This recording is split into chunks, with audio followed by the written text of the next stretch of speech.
Welcome to the Salmon Runs YouTube. Enjoy the video. You start by updating and opening Snapchat. Make sure you're on the latest release so settings match screenshots. Once done, go straight to chat and tap the Friends tile. That's where friendship settings live. You're taking action now.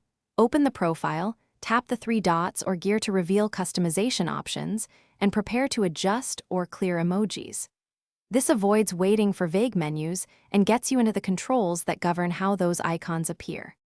Next, navigate to Profile, then Settings, then Customize Emojis. That's where you can edit which emoji map to which relationship.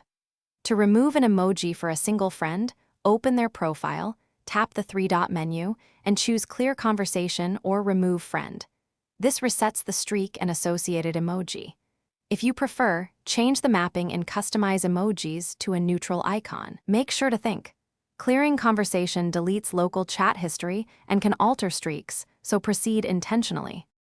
Finish by force closing and reopening Snapchat to let settings refresh. You should see the emoji removed or remapped.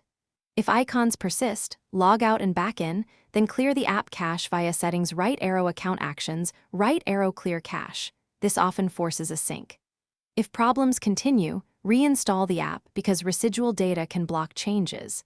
And if nothing works, contact Snapchat support, provide device model, OS version. Thanks for watching. Consider subscribing if we helped you.